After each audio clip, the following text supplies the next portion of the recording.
afternoon, everyone. It's custom in Australia to start by acknowledging the traditional owners of the land on where we gather. So can I start by acknowledging the Right Honourable Speaker, and can I acknowledge all Ghanaians for the hospitality that they have extended to all of us over the past week. Can I also acknowledge the traditional owners of the home on which I come from, the Aboriginal and Torres Strait Islander people. For many of you, you might not be aware, but in Australia at the moment we currently have early voting open for the referendum on constitutional recognition of Aboriginal and Torres Strait Islander peoples as the first peoples of our country and a voice to Parliament. And the point of the voice to Parliament, I'll say, is very important when we talk about food security, and I think you'll find that there are a lot of similarities in the presentations that you've just heard. No matter where you are geographically located in the Commonwealth, no matter what your population, we all have similar challenges.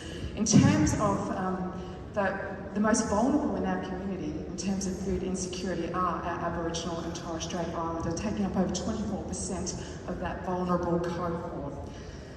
So I thought that was a good way to start and give some context around Australia. But what we know is that global food insecurity has been rising since 2018 due to the increasing frequency and severity of climate shocks, regional conflicts, and the disruption of the COVID-19 pandemic. And of course, as we've heard many people speak about over the last 2 days, Russia's illegal war in Ukraine has absolutely exacerbated the situation. Higher food prices disproportionately impact poor households and net food importing countries. And as I've just said, and like in many Commonwealth countries and for Australia, the most vulnerable cohorts experiencing food insecurity include our Indigenous communities, our unemployed, single-parent households, low-income earners, young people, and increasingly our seniors population. Rising global food insecurity will be a long-term challenge, with climate change exerting increasing pressures on already stressed food systems. Agriculture, fisheries, and the broader food systems are on the front line of climate challenge, and the Indo-Pacific is one of the regions most exposed to climate change risks. Many households in the Indo-Pacific region depend upon agriculture for their livelihoods. This makes investing in agriculture an effective way of addressing chronic food insecurity and broader poverty alleviation and providing economic stability. Agriculture is a major source of pro-poor growth in developing countries with large rural populations, and meeting future food demand in a sustainable way will require major advances in productivity, in market systems, in natural resource management, and in governance. As we've heard, it takes all levels of government, particularly in Australia, to work together to deliver solutions. As the world's population grows, and we know that by 2050 we're expecting 10 billion people to live across this planet, that means that we will need to be producing 70% more food. Demand for food and agricultural products will continue to rise, and these pressures will be compounded by the COVID-19 economic disruptions and climate change that will strain the world's resources in ways that could limit future prosperity and contribute to conflict and population displacement.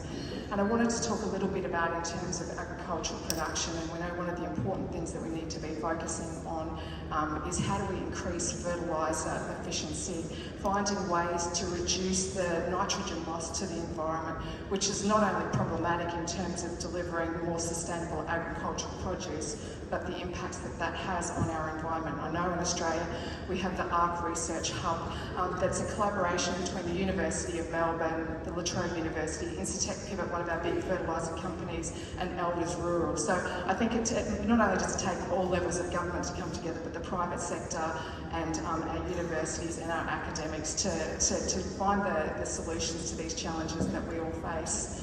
Australia is also responding to the challenges of global food insecurity by continuing high levels of humanitarian assistance, by providing financial and technical assistance to countries in our region to help build capacity and their long-term food resilience. We're supporting the development of social protection systems that provide a safety net, and I think that that's really important. As you've heard every speaker come before me, you have heard that None of us are immune to cost of living pressures, and none of us are immune to inflation. So how we look at that from a government perspective is extraordinarily important, and I know that in Australia, across our federal and state governments, we are focused on providing cost of living relief for Australians and looking at how we work with different organisations to support programs that deliver back to our communities.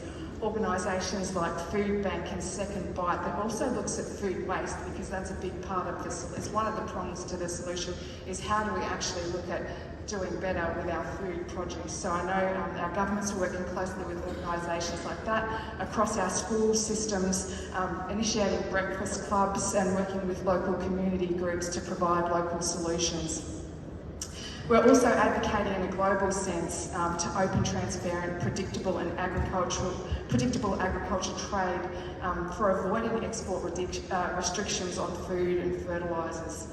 We're a trusted regional leader in agriculture and fisheries innovation. Through our development program, we are harnessing the expertise to help communities in our region to achieve greater productivity, sustainability, climate resilience and food security. We're also helping partnering regions to tackle emerging agricultural biosecurity threats. And again, we all know how important it is to have strong biosecurity protections in place for our agriculture.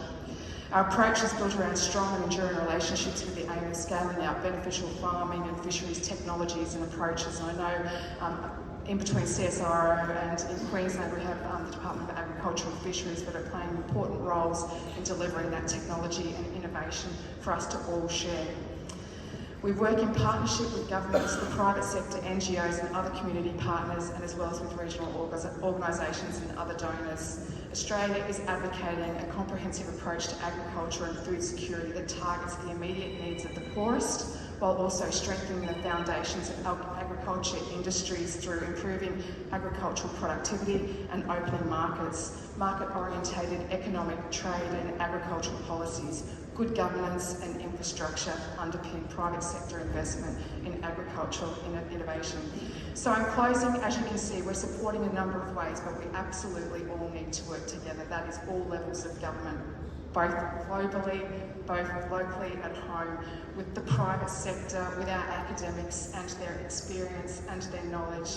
Those research hubs are absolutely vital, but it will only be by working together that we can collectively improve food security and sustainability for all the citizens of our Commonwealth.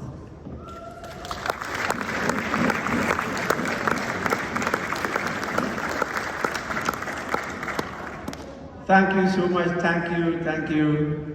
We really treasure our women, and in Africa we see them as the repository